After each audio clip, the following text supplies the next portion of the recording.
bank heists of GTA 5 make absolutely no sense whatsoever, and it's full of hundreds of hidden details that everybody completely missed. Everyone has to remember when you meet Lester at that linen place that he pretends to own, then he tries to convince you that you have critical thinking skills, which is a controversial topic that is still up for debate, which almost distracted me from Lester being unapologetically awkward for 20 consecutive minutes, which eventually transformed into Lester offering me a job for some reason that may or may not be one of the dumbest plans we have ever been a part of in all of Los Santos. And I had no idea why Lester Crest thought this would be a good idea, but we decided to run a semi-professional East LS heist crew operation that for some reason we had to run from my place of residence, where I keep all my partially stolen cars, top-of-the-line furniture made illegally obtained animal skins from rural jungle portions of South America. And I wasn't complaining about running criminal work from the place where I lived. I was mostly complaining that we were running all of the biggest heists with the crazy shit that no person should be able to get away with in the digital age, being comfortably hosted in a walk-in closet that I repurposed as a tactical operations nerve center with an unforgivable amount of incriminating evidence where Lester essentially cons me and my maybe Yakuza partner in crime into pulling a brazen heist, so we just went along with everything Lester said and awkwardly stood around like non-verbal children as he sets us up to intelligently scope a heist location. And of course, we were going to do this in the smartest way possible by following Lester out of our apartment and entering Lester's personal registered vehicle that he legally owned with his real name, where everyone can see us clearly associating with one another in broad daylight, where I just barely follow the poorly regulated traffic laws, where various CCTV cameras basically see us as Lester talks openly about a score on the Chumash Beach Bank branch of Fleesa, where he taught our battle agent how to penetrate the security servers and gain an unrealistic level of access to the bank's top-tier security system, where we can see the vault's defensive measures and the safety deposit area with our future payday and us. So we better be wiping these fucking recordings, otherwise we're going to prison for the rest of our lives. After the hack, we left the bank, over to the fabric factory now, where Lester pretends to have a real job. Then we meet his hacker bitch and drive experimental drill equipment out directly back to the place where I fucking live, where the hotel's CCTV footage should have caught us carrying a 170-pound industrial-sized vault drill 3 days before we pull off a bank heist. With no preparation or training with this equipment, as Lester proceeds to confuse the fuck out of us for 20 consecutive minutes, as he mostly talks about how stupid everyone is, as his cyber wench started taping incriminating pictures in random places darted around my broom closet. Then my battle agent learned there was another half of the San Andreas, and out of nowhere Lester began to inform us on an armored sports car that we somehow needed for a perfectly clean bank job off the beach of Chumash. However, we couldn't buy the damn thing as it would arouse a shit ton of suspicion, so Lester laughed in the creepiest way possible and left us to figure out how to get an experimental armored sports car, which is how we ended up at this car park where a professional Korean cocaine ring was gingerly guarding the top level, and the only way to get to that armored car was getting through all the Korean gang members. So with no better plans, we ascended the tedious transition ramp up to the heavily fortified Koreans, who were definitely murderers and were insanely well armed, where instead of sneaking up to the crew and stealing it, we took cover near this little powwow, and we acquired the car the only way I knew how.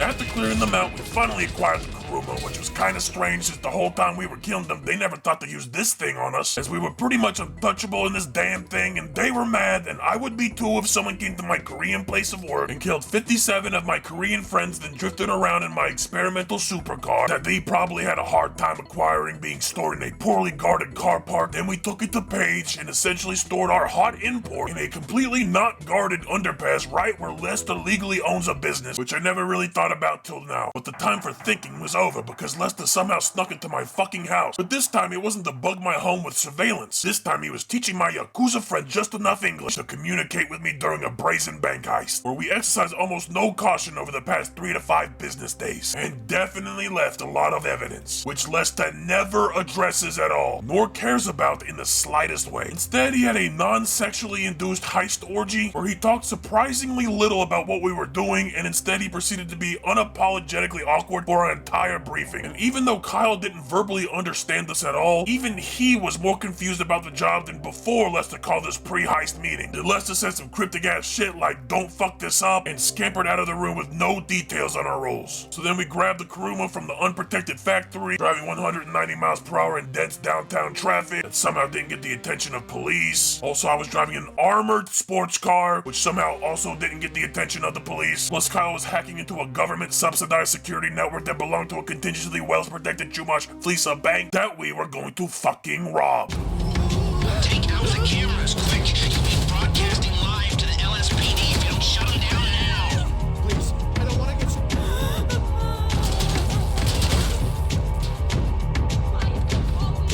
Stay in control. If they think you're weak, they might try something. I don't want to die. Let the hostages know what happens to heroes, yeah? This ain't the movies.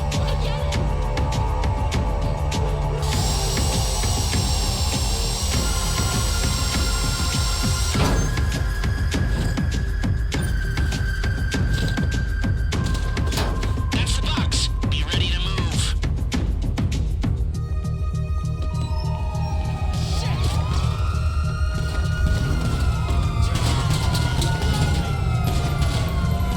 Go, go, go! You didn't come this far to end up in the back of a squad car.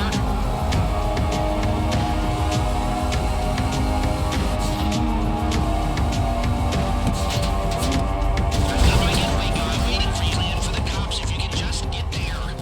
Cops were hot on our tail from the bank. They were setting up roadblocks to stop us, but I was in an armored fucking car that didn't, however, stop the police from being hot on our ass. But then the unexpected happened at the best time, and the police were just as surprised as I centered myself on the highways bridge, driving directly under a military-issue helicopter, which Lester at no point even talked about in the slightest, where we made a great escape from the law enforcement as we flew off confusingly towards international waters. But it all turned out to be a wonderful success, as we made it out with a safety deposit box, which we delivered directly to Lester, while pulling off one of the most brazen bank heists in San Andreas. The only problem we had now was what to do with all the money. Wake up, coffee. Check time, stop me. Need to fix mine. It's pantomime. Moving, don't stop. Depend on clock. Think we'll be late.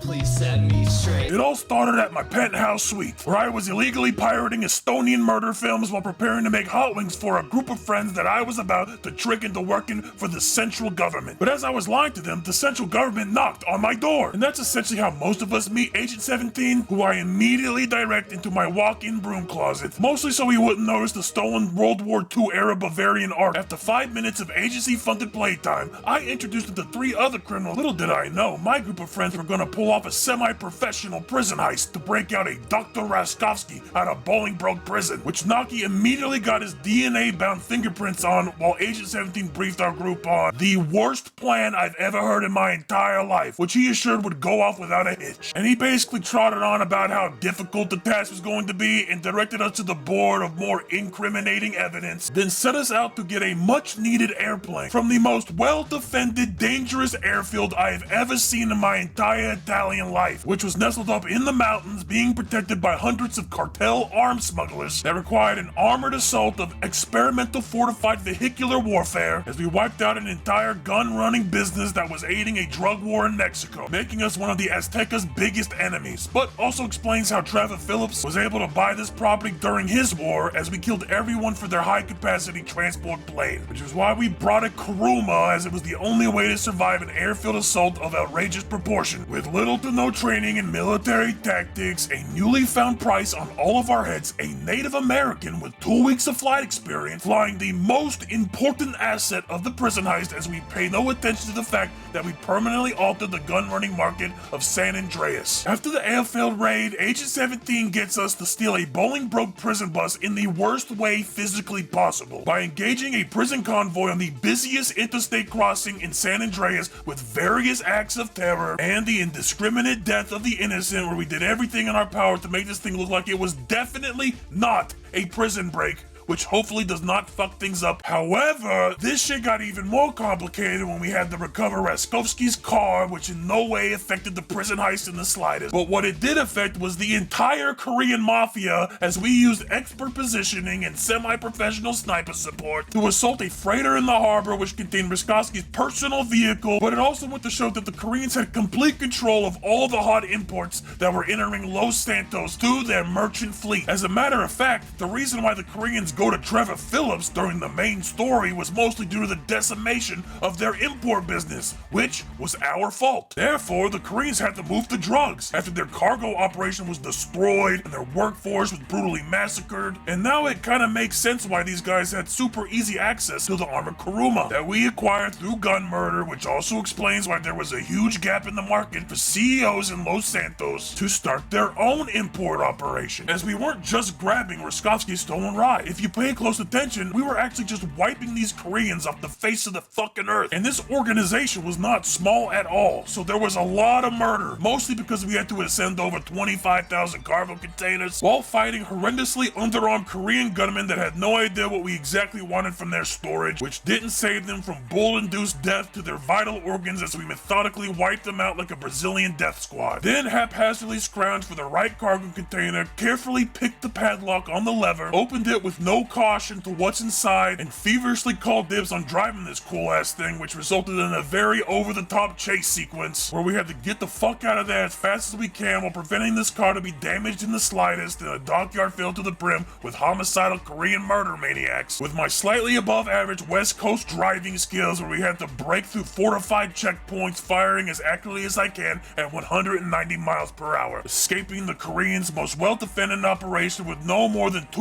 Uzis between me and the Native American guy I met at a flea market. In the worst fucking driving conditions you could ever imagine, only to end up in the cartel part of town, whom we fucked up immensely not even 3 days ago. But this wasn't even the most pointless setup, as a few days later I was rewatching the Republican Space Rangers for the 12th time. Then I all of a sudden remembered I was doing a whole heist operation for the United States government, where again we were sent on another irrelevant errand that didn't even help the prison break, in the form of killing lawyers and scientists that had previous relations to Raskovsky. Mostly bad relations, but it's okay because all this shit was being sanctioned by the IAA, who thinks it's a good idea to start an internal boiling point scenario with the entire Russian mafia by planning a coordinated stealth operation from a man who has seen little to no combat in the form of a manor assault in broad fucking daylight, with dozens of military trained bodyguards and state-of-the-art armored vehicles with no other instructions other than kill the snitch without being caught, which didn't fucking happen at all because they all instantly made us. Then we had to deal with the sniper support, and the snitch began running away because he didn't want to fucking die, so I had to run and kill the military-esque security force, navigate the courtyards being covered by the flea market guy, which got me further into the mansion. But at this point the fucking target's long gone, so I had to get long gone as well by stealing this dude's maybe functional SUV and hoping I could find him in fucking time before he ends up on the witness stand. And good thing I drive better than I sneak, because I kept this fucking target and got out of there in a fucking hurry, all to create more problems than we actually solved in the first place. As Agent 17 did not account for the associates of Raskovsky's associates now putting a hit on Raskovsky in prison, mostly because we decided to senselessly murder people in a way that wasn't even a setup to the prison break at all. But we didn't have time to argue semantics, so we had to rush to pick up this poorly fucking hidden prison bus in what looked to be the most suspicious looking prisoner transportation detail that anyone has ever come up with to infiltrate the most well-secured prison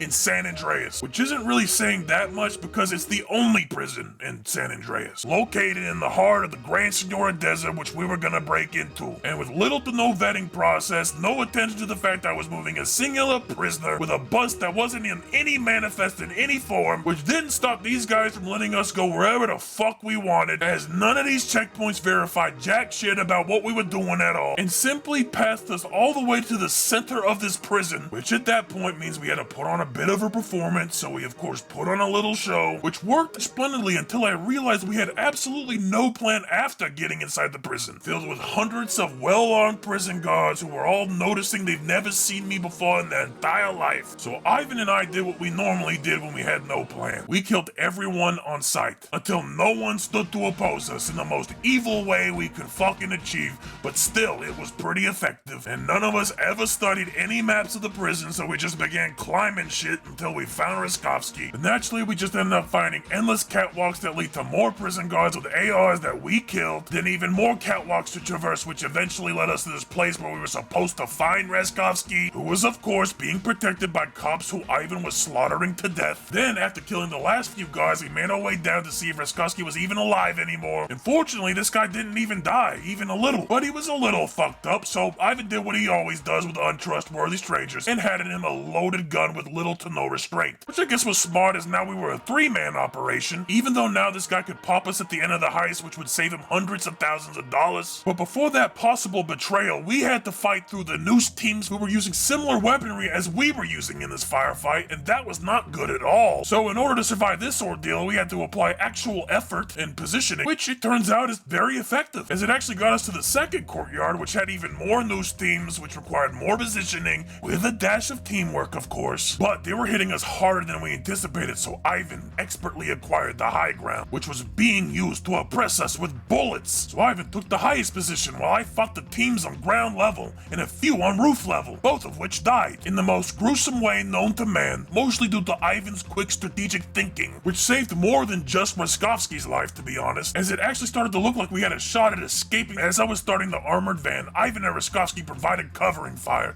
until I got the car hot-wired, where Ivan enters the car and Roskovsky gets in safely, prompting me to floor it the fuck out of there. And for some reason, all the major entrances to the prison are confusingly wide fucking open for us to make our great armored escape, where we were gonna meet the other guys at the Sandy Shores airfield, where our air support was clearing things up in the airspace we were about to occupy, as well as clearing out the ground space of any enemies, where we bought a short window to allow all of us to get into this perfectly fitted plane facing the wrong direction on the Sandy Shores runway, where we somehow get enough speed to fly a few feet above the very angry law enforcement and pull off the craziest prison heist in all of San Andreas, which even I thought wouldn't fucking work, until we flew comfortably out of the state where my team were all prepared to jump out and, with no prior skydiving experience, parachute to an uncomfortably small beach turned LZ with parachute equipment that was never pre-checked in the slightest, in the bittersweet hopes that we'd all not fuck up the easiest part of the heist. But if you thought the prison heist was fucking weird, no particular heist makes less sense than the infamous Humane Labs raid, and it turns out that there was a lot more that was actually going on. This all basically started when heist stopped being about robbing banks and became government-sanctioned suicide missions being orchestrated by a government man by the name of Agent 17. And of these government heists, the Humane Labs raid has to be the most interesting, as there was actually a lot more going on with this heist than many people were aware. For example, did you know that the chief scientist of Humane Labs was also the Russian that we broke out in the prison heist? And did you also know how much Agent 17 lied to us about the exact reason we were attacking this place? For we are essentially fed a forgettable briefing about some alleged nerve agents being developed in the labs, but this was actually a complete lie. And there's a lot of moments that actually allude to this lie, like when we meet up with the IAA to acquire these access codes, and the agent we decided to do the exchange with knows almost everything we did in the past 3 months, while dragging on this sketchy ass meeting long enough to name every crime we've committed in our entire lives. But what most people don't pay attention to is, after confirming the exchange over radio,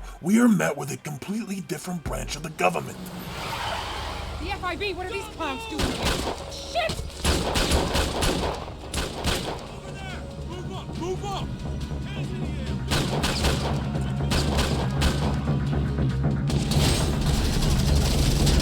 It's coming at us. Damn it. Take them out. We are burned if you're...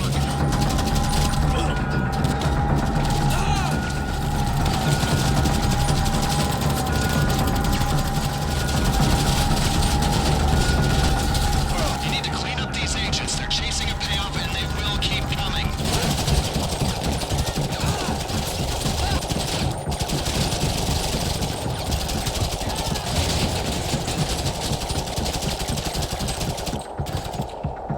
This left many questions unanswered, like why the fuck are government agents killing each other, and what is really going on between these two agencies that have them so shaken up. Another setup mission takes you to a military test site being hosted in the Quartz Quarry, but what was really weird is the guard detail, who were actually Merryweather security, which at first just seems like a big coincidence, as these guys were being tasked with protecting a very careful live arms test. But what could these guys possibly be testing? What was so damn important that it would require the involvement of mercenary contractors in a sealed-off privately owned quarry operation, which we were currently attacking. Well, this was actually the first official testing of the armored insurgents, where there's even more involvement of the FIB, but also other experimental equipment as well, which makes me feel like this was more than just killing a bunch of military-trained private mercenary contractors, and that we were actually helping Agent 17 halt the production and weaponization of these new armored insurgents hitting Los Santos, as well as crippling a very advanced gun-running operation, which could actually mean that the whole Humane Labs raid was a front for an all-out war between the IAA that we were working for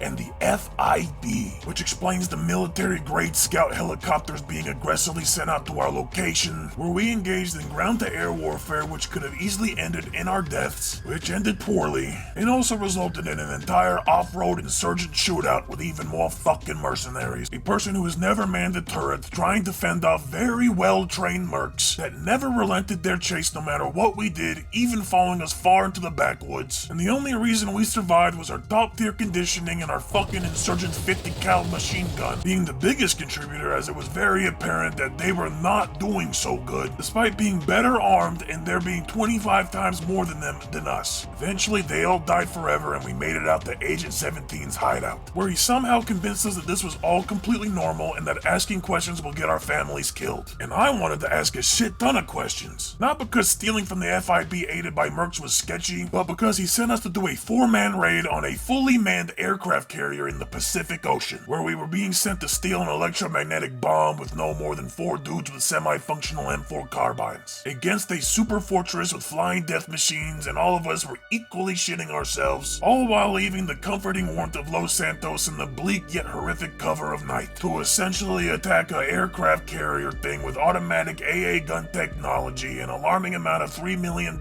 super jets, and military personnel literally everywhere. There had to be a better reason why we were infiltrating the aquatic entranceway into the belly of a super ship filled with Navy men who were pretending to be arduously busy with only one entrance and exit, which was also being guarded by Navy men with different hangars to get through, and it didn't stop us from murder and the death of poorly equipped aircraft mechanics barely being able to fucking see it all, as we were full on attacking 3 different branches of the United States military all at the same fucking time, which was not easy, by the way, as there was a shit ton of them in a big open, almost untraversable area. Somehow we were coming up on top, which led us to even more of these nerve-wracking close-quarter situations that I hated, with even more Navy men that were only doing their duty. And in a way, I was doing my duty by traversing endless sets of stairs, as well as small claustrophobic hallways and numerous long gangways, until we eventually did a tactical stack that was meant to move us directly up to the well-protected runway area that was poorly lit and covered with Marines trying to kill us, where while they were distracted by gun murder, I even sneakily stole the jet with the EMP that also turned out to have a VTOL mode on it, which none of us understood or even seen before. So that prompted the other 3 of us to get in our own jets to cover Ivan as we escaped the military. And even though I had no fucking idea what any of these dials mean on this goddamn military jet, or how to send missiles towards the enemy instead of my allies, that did not stop us from engaging in aerial combat, which must have been confusing for every person involved, as we were all flying the same laser jets and down jets were crashing into medium income neighborhoods, and I was continuously passing out because of G-force limitations from having to continuously turn to shoot missiles at what I hope to be my enemies and not Kyle flying out of formation by accident. But eventually licensed music started playing, so we're just gonna skip to the part where we all somehow survived, and Agent 17 hops out of our stolen assets to check on our very new stolen asset, which he said was going to be dismantled after our little henchmen moved the EMP bomb, which they dropped like 7 times, which is a little bit worrying. However, I highly doubt they dismantled the hydrojet, for it was probably the real thing they wanted anyway and they just weren't telling us. But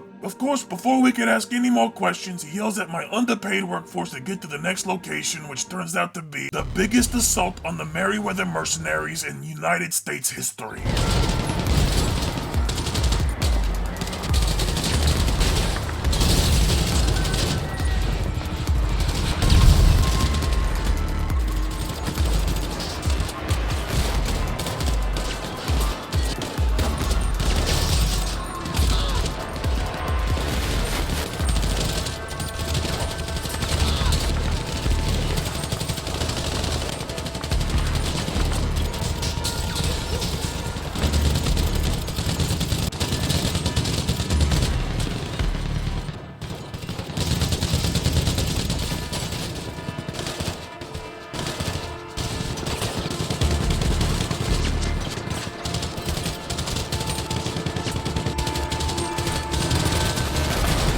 After attacking the Merryweather base, I began to realize some strange patterns to these missions. Were we actually doing setups for the upcoming raid? Or was this to cripple the FIB's operations that were being aided by the Merryweather mercenaries? Why exactly were we making so much noise right before attacking a well-defended science facility? It made almost no sense to me. I mean, why else steal a Vietnam-era transport helicopter from a military base? There was something else definitely going on. And no matter how many of these setups we did, wouldn't this just attract more attention to the government agencies? But this all changed when we had to sneak the EMP into the heart of the Humane Labs facility, where even more of Merryweather were contracted to get brutally murdered, while our team sneakily advanced into the parking lot. But this place had a lot more shit going on than we thought, with animal rights violations and coupled with a mercenary detail that was allegedly unstoppable.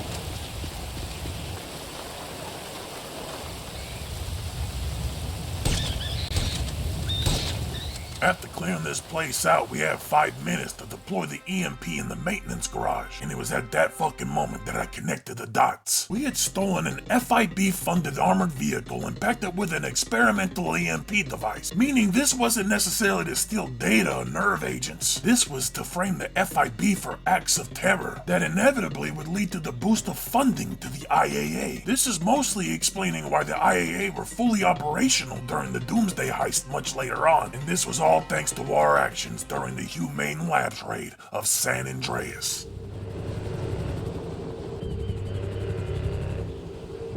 Okay, ground team, let's go. Blow the doors and get into the lab.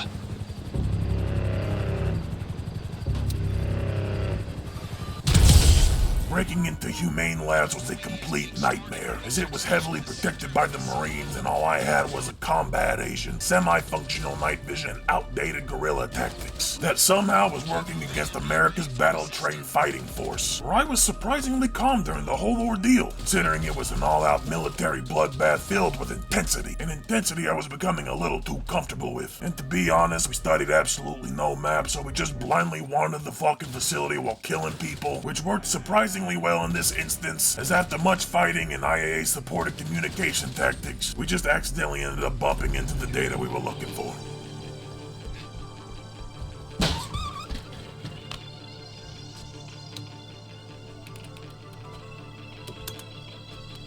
After retrieving our data, we had to run like our lives depended on it, so we wasted absolutely no time. So we methodically swept the last few corridors with Yakuza covering support, where we found the facility's poorly managed waste disposal system, which we dove into, swam 100 feet to the VAT's low-set offshoot, then swam 2 miles through a series of morally questionable waste disposal irrigation pipes that worryingly offshoots directly into even more discharge pipes big enough for us to swim in, that in US government-style fashion eventually discharged us into the Pacific Ocean, where we both swam feverishly to the surface, prayed to God that the US military wasn't waiting for us, which led to the Valkyrie picking us up, which then also led to this happening with the IAA.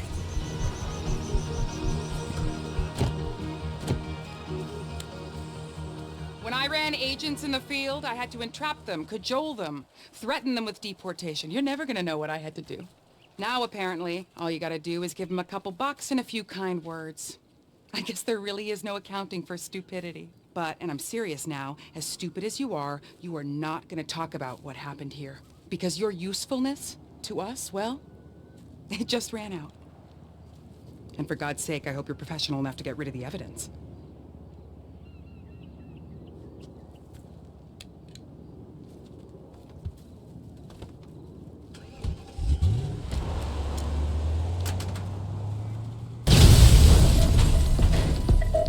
there's nothing as pointless as the drug heist, which is something that most people forgot about, as there's a lot more going on with the infamous drug heist than many people thought. And this heist is filled with hundreds of hidden details that completely change the literal story of GTA 5. But what heist am I really talking about exactly, and why is it so important? This all starts when Trevor Philips breaks into your $400,000 high-end apartment, aided by fully operational meth minions to take over your entire heist operation to help him take over an entire drug trade, in the form of an official yet unprofessional hostile takeover of various gangs that control the flow of drugs in San Andreas. Also, this is actually the official startup of Trevor Philips' drug empire, which was made possible by our stupidity. And this goes to show that everything that Trevor has made was off of our hard work, which we offered in exchange for our mortal souls. And so we started his drug empire by attacking a cocaine smuggling ring that was running out of a yacht off the coast of Los Santos, and it was a bloody takeover.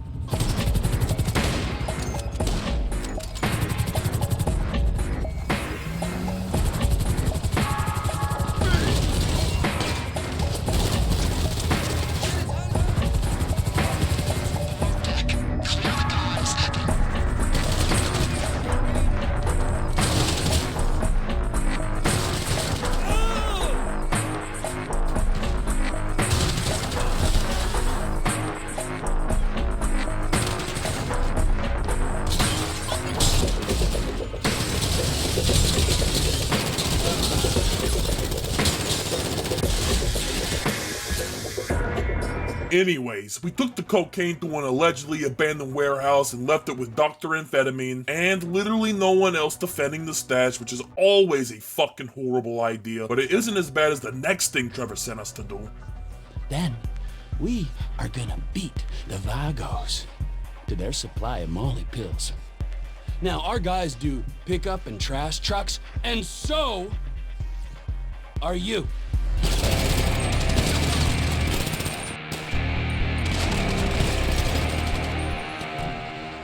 After carefully stealing garbage trucks from a dump, we used them as the disguise to steal from the Vagos, who were transporting Molly pills using the trash network of Los Santos. So all we had to do to get the Molly was to take out the trash and hood areas of the city. At first, this seemed like a genius fucking idea. We get to drive around town playing trashmen while loading up on tons of free barbiturates that we didn't even have to find a buyer for. But the problem wasn't getting the pills from the Vagos, the problem was getting out.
Somehow we made it back to the stash spot, which definitely needed to be moved at this point. But since our leadership was running on diesel fumes, we just kept stashing all the drugs in a single unprotected location, while being commanded by our meth captain to do even more egregiously demented drug murder. But this time we didn't want it to end in gang warfare, so Trevor actually organized a pretty smart stealth attack on a cocaine operation led by the Lost MC. And at this time, they were still considered friends, whom Ivan killed during our biker night raid, while Kyle and I stood as a backup team on the cleanest night raid I've ever seen in over a decade. It was almost like stealing candy from a bike-driving, coke-pushing baby, and we were putting these babies to bed in the most evil way possible, as we methodically sweep their primary residence with suppressed post-9/11 long-range weaponry on a very unsuspecting foe, which all goes to show that the Lost MC once had a cocaine operation, which was brutally destroyed, and that pretty much explains why these dudes moved harder into the meth business, meaning Trevor's plan ended up backfiring as it only created meaner competition for himself on the road ahead. Even though we didn't know it, that was actually the bigger reason why he started the biker war. But nothing still explains why we keep storing all the stolen drugs in the same unguarded stash location, with the very paranoid amphetamine man keeping watch on the stolen goods of 3 separate criminal organizations. And at this point, it was almost certain the cops knew we were here, and 100% certain that the gangs we killed knew we were here. Plus, this shit wasn't cocaine at all, it was some other shit. So now we were also being lied to, but that happens all the time in Los Santos, so we didn't really care. Then Trevor called the biannual drug meeting, but it was just Ron again, so they lied to us twice. And for a guy who's very well known for his paranoia, he sure was getting us involved in some pretty ridiculous jobs, which was mostly being fueled by our fear of Trevor, and our morally questionable greed that blinds us to the mass murder we commit, which at this point destroyed a cocaine smuggling ring, ran out of a flotilla of yachts, completely ended the transportation and movement of pills, which used to be ran by the Vagos, and we fucked up the known allies of Trevor Philips, the Lost MC. But the worst shit wasn't even happening yet. We still had to get even more drugs from even bigger gangs and syndicates, which is how I learned where most of the weed actually comes from in Los Santos. As before we all started our own big weed farms and sold these commodities like hotcakes, the weed was distributed by the Ballas gang, which diverted their operation far out of the city into the mountains, where they primarily ran their weed operation out of a sawmill located in the forest.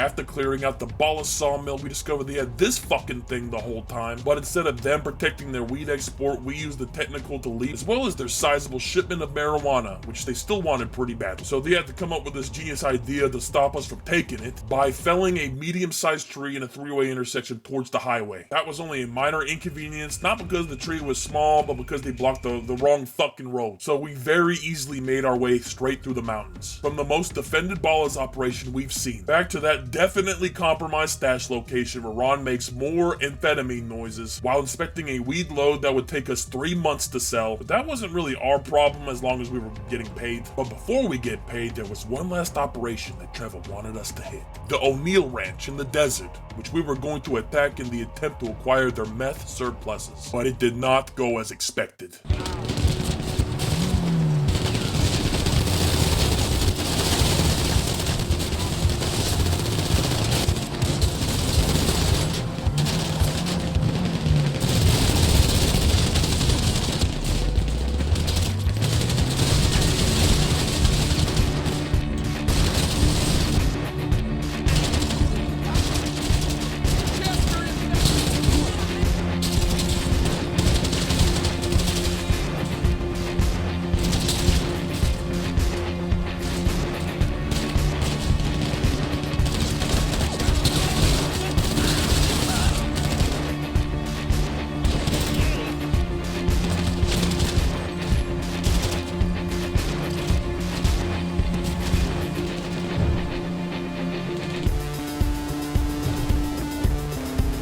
As I was saying, after returning with the meth, Chef thought it'd be a good idea to steal the last bit of gasoline, but while we were wasting precious time in the desert, a major complication had occurred back in Los Santos that jeopardized everything.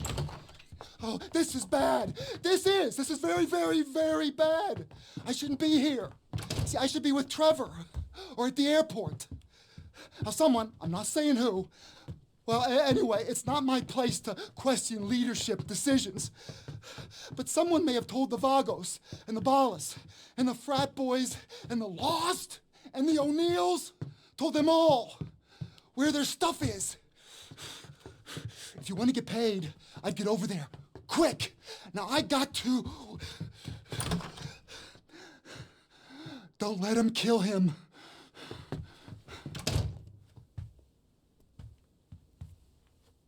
Ron, I know you're there!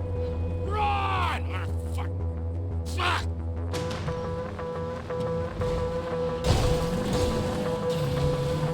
Okay!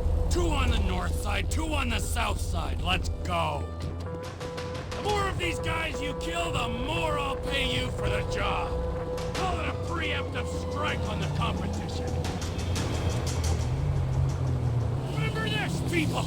You're not just fighting for me! You're not just fighting for TP Industries, you're fighting for the little people, the dreamers, and the scammers. All the people that gotta kill and steal to get ahead, okay? The real people! All right, get ready.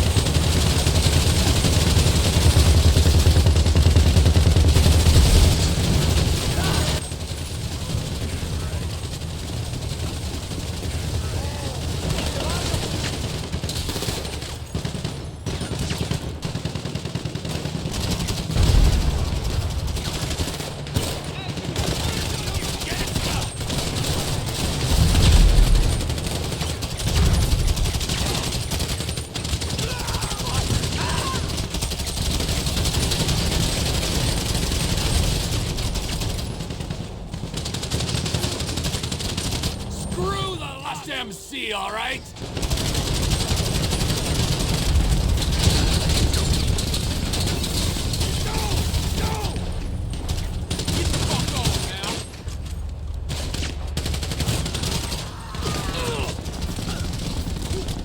I seen all kinds of ugly in the last few minutes.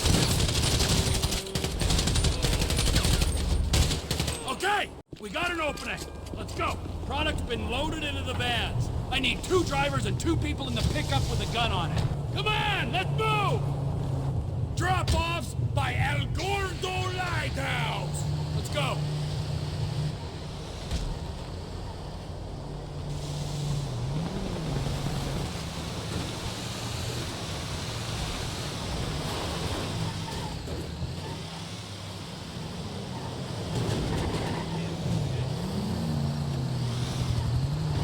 We're being watched! Choppers up there, looks like hired guns. Take them out, enemy out.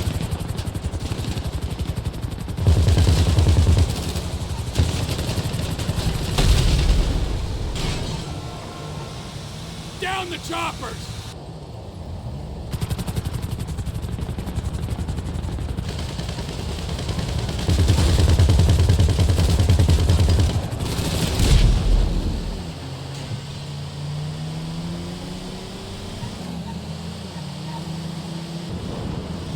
We might have done this!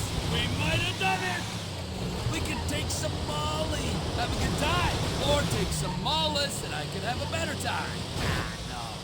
No. We've got an agreement with the buyer. Business is built on reputation. Thank you, people. Thank you. Great work. Really great. Here is what I promised you. A little advance from my earnings. You gotta speculate to accumulate. Now we've done the speculation. Soon, we'll do the accumulation. Very soon, all right? Now let's get the hell out of here, all right? I got the buyer coming through. Thank you. Thank you all very much. Hey, be cool with that money. Only buy superficial crap and superficial people. Who are you? I'm impotent rage. You can't be impotent rage, 'cause I'm impotent rage! Yes, but I will deal with you later. Hey, my brother. Yo, it's Phil. It's good to meet you finally. Hey, Trevor, ain't it? so we're gonna do this, or we're gonna have a circle jerk, or both? Whatever you want, man. You got the drugs? Yeah, if you came for what you ordered. Yeah, I have them. Good. Can I see? Can I see the money? Yeah, got it. Here.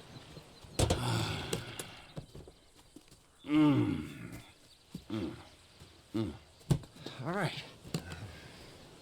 So, Trevor, there is the money. Hand me the cocaine first. What? The cocaine you are selling me.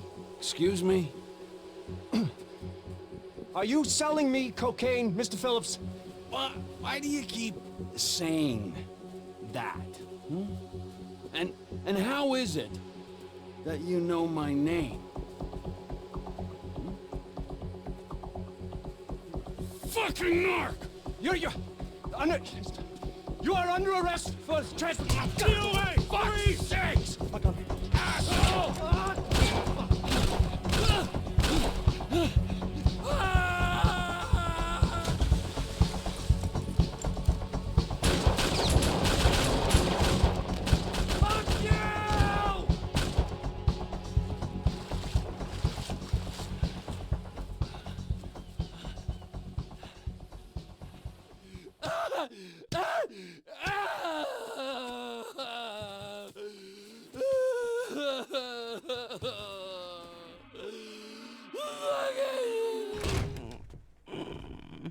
Well, you all look good, How do I look? Do I look like a model? Like I work at Pecka Woods? Like a regular dreamboat?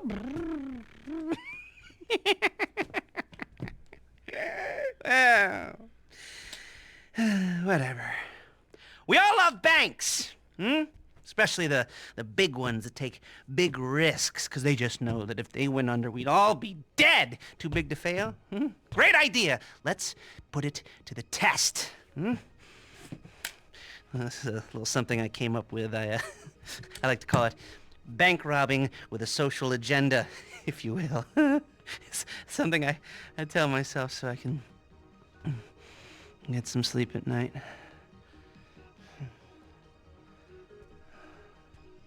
Anyway, those overly leveraged turds at Pacific Standard Bank, they are going to be hit at their flagship branch. How are we going to do that? Well, it's a little complicated, but there are some trucks that I need you to photograph. One of those trucks has a built-in transponder, and we need our transponder to blip out a don't explode signal to the die packs when we take them out of range of the Pacific Standard signal. Get it? All right, don't worry about it. Just photograph the trucks, and I'll tell you which one to hit. And once we've done that, we'll need to have the transponder programmed to Pacific Standard's frequency. Now, my signals expert, Avi Schwartzman, he's been on the run for years, avoiding people, holed up somewhere in the middle of nowhere, near North Chumash. You go up there, you make nice, and you bring the device back, and then I will brief you on the rest. What do you say? Well, not very much, I imagine. Oh, yeah, and you're gonna need a boat to get him off the island. But I'm guessing the cops won't need theirs when you're done with them. Right.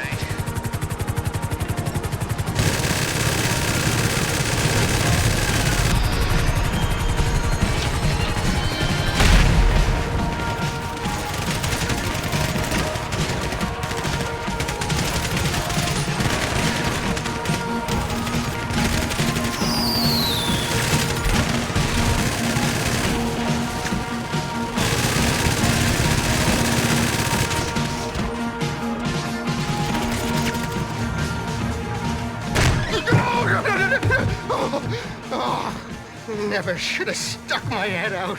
No, it was cool. Don't answer the phone to Lester Crest. All right. Let's go.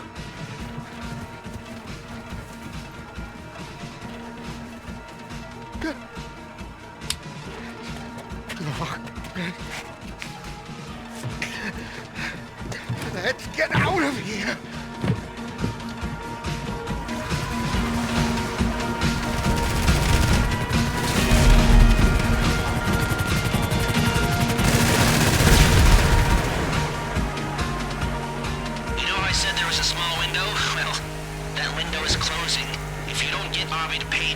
Transponder's gonna lock, and all this will be for nothing.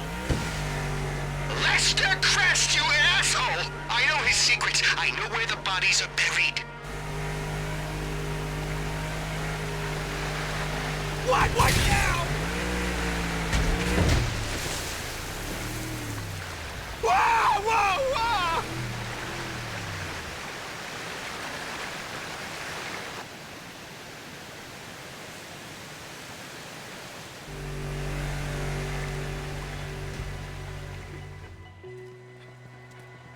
Oh, are you a cop? I'm not a cop, I'm helping Lester. Have you done it? What? Has he done it?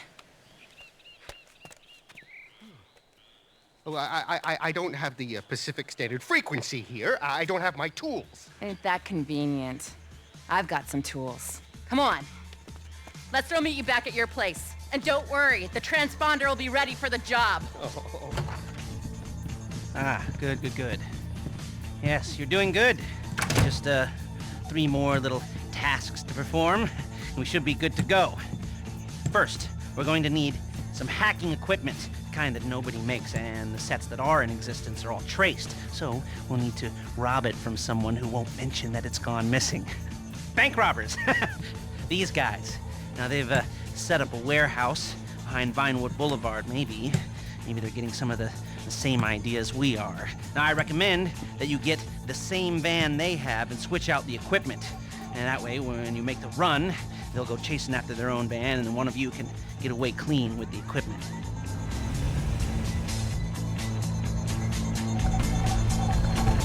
Okay, now take out the competition. The crew in the alley's gotta go before you swap across the equipment. They can't know which van they'll present.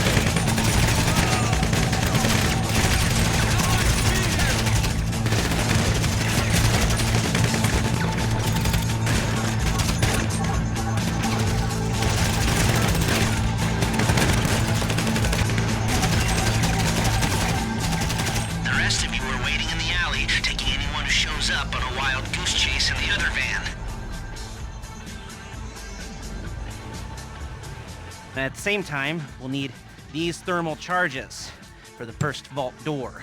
Now, Merriweather, with whom I understand you are very, very well acquainted, has a regular contract to carry explosives across the city for their mining company. You will attack the convoy in Calafia Bridge. Take the charges from that shipment. The convoy's almost on you. Get ready to take out the Merriweather detail and get the truck.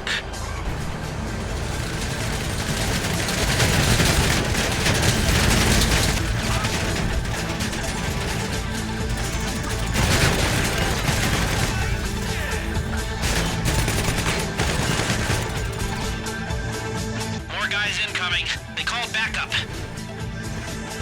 You got the truck?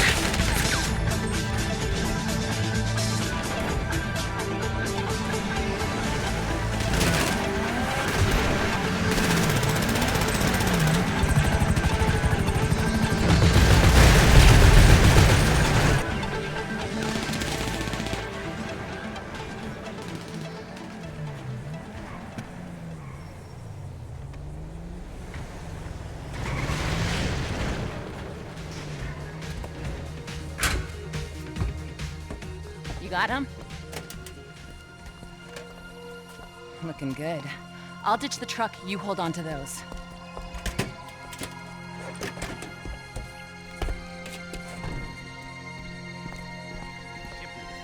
Lastly, we're going to need some bikes. Fast ones. Really, really fast ones.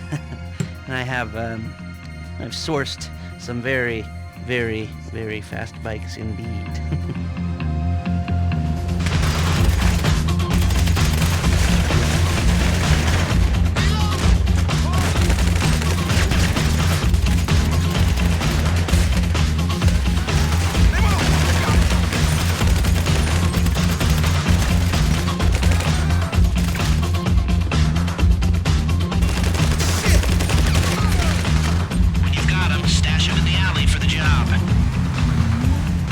Sounds like the Lost are mobilizing their troops. A wrecked bike is no good to us, people.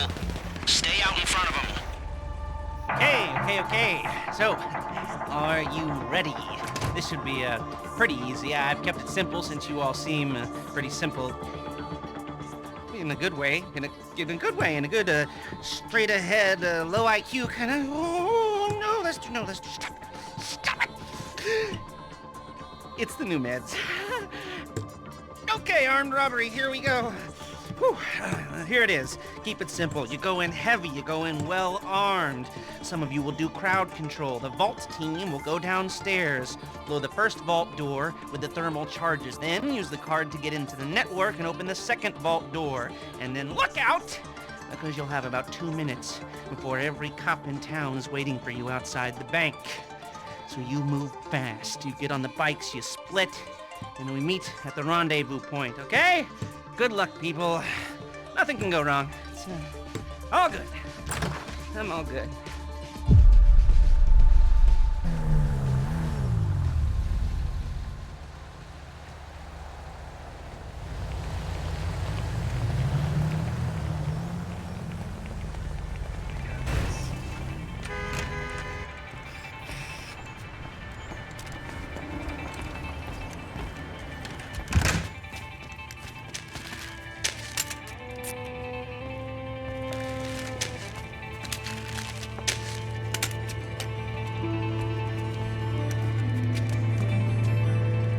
Demolitions and hacker running down guards. Again, try not to kill the hostages. Demolitions, use the remaining thermal explosives on the titanium gates in the vault.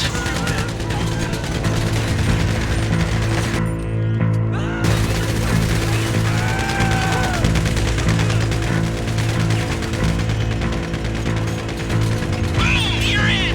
Get all the cash you can carry. Okay, now regroup back on the main floor.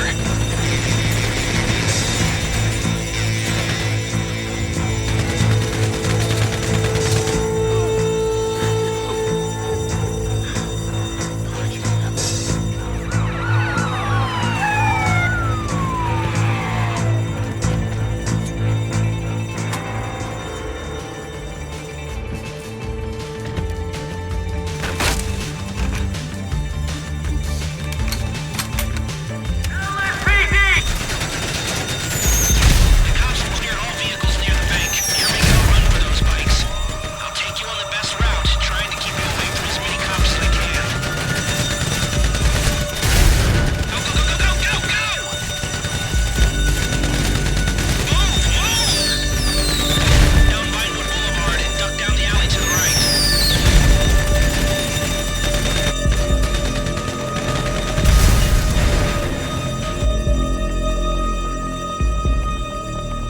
Keep going down the alley.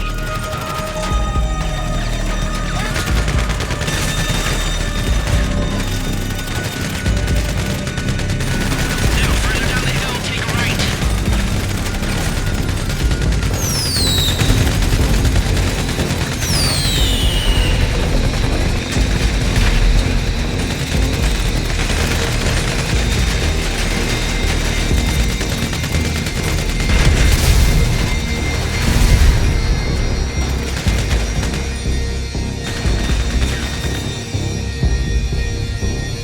All right, now you're going across the road to the next alley.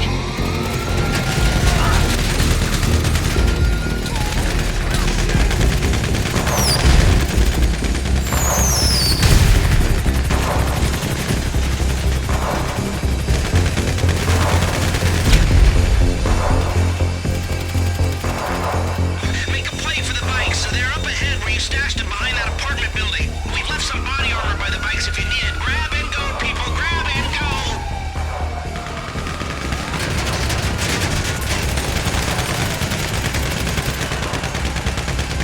Use the bikes to get away from the cops and to get upstate. We left a dinghy at Ratton Canyon. That's your exit plan. There's a route coming to your GPS now. It'll take you off-road, away from the cops, and towards our boat. Stay together or go a different way if you want, but this'll be the safest route. I like the way you operate. If this job had gone different, we'd be dealing with a whole lot more cops. That's where you're aiming. We've got an advantage on the cops right now, but it won't last for long. You know what? I might have just pulled this off. Maybe I am a genius after all.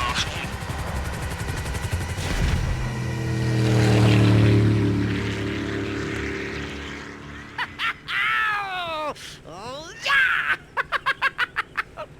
Oh, yeah. Oh, my friends! We did it! Well, you did it.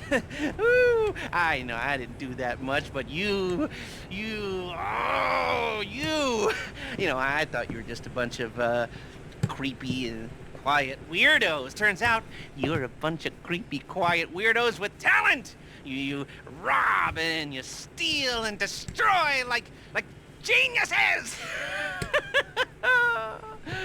Oh, I love it. I love it. Here, let me wire you your money. You know, I will never forget the good times. You know, all the laughs we had. You know, you're like family. The picnic, you know, the hike in the woods, and all the selfies, and oh, and the time we went rollerblading, and we watched the sunset, and we stayed up all night talking and sharing our innermost fears, and then what was that? That wasn't you? Even the skinny dipping and the... Oh. What are you saying? The drugs. Oh, man, the drugs. I am a heavily medicated man.